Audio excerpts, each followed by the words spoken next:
ওমা মা, এটা কি বানিয়েছো গো? পটলের মিষ্টি নাকি? হ্যাঁ রে, একটা দারুণ স্বাদের পটলের মিষ্টি বানাবো। ও তাই নাকি? তা কিভাবে বানালে একটু বলো দেখি। চল তবে বলেই দিই বন্ধুরা, নতুন একটা ভিডিও নিয়ে চলে এসেছি। আজকের ভিডিও হচ্ছে ক্ষীর পটলের জন্য প্রথম আমি 6 পিস মতন পটল নিয়েছি। নিয়ে ভালো করে এটাকে গায়ের খোসাটা বের করে নেব, ছুলে নেব।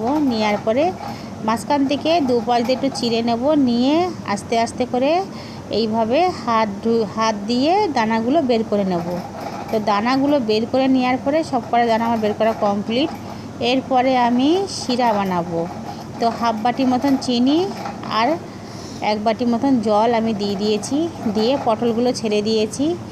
দিয়ে দেব সামান্য একটু ফুড কালার, যাতে পটলগুলো সুন্দর লাগে কালারগুলো দেখতে। ব্যাস, তারপরে 10 মিনিট মতন পটলটাকে কুক করে নেব।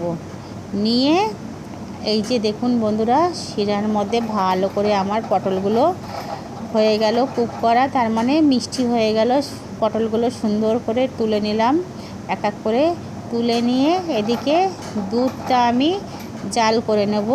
তো এই দুধটা কিন্তু ক্ষীর বানাবো, পুরো শুকিয়ে নেব। তো দুধের মধ্যে আমি হাফ বাটি চিনি দিয়ে দিলাম। দিয়ে ভালো করে দুধটাকে একদম শুকিয়ে নেব। একটু টাইম লাগবে। তো করতে করতে যাতে একটু মাখো মাখো টাইপের হয় ক্ষীরটা, তার জন্যে 1 চামচ মতন আমি সুজি দিয়ে দেব। তো 1 চামচের বেশি দেব না। ব্যাস, ওটা আমার ক্ষীর কমপ্লিট হয়ে গেছে। এদিকে একটু ডেকোরেশনের জন্য আমি প্রথম নিয়ে নেব কিছুটা কাজু আর কিছুটা আমন্ড।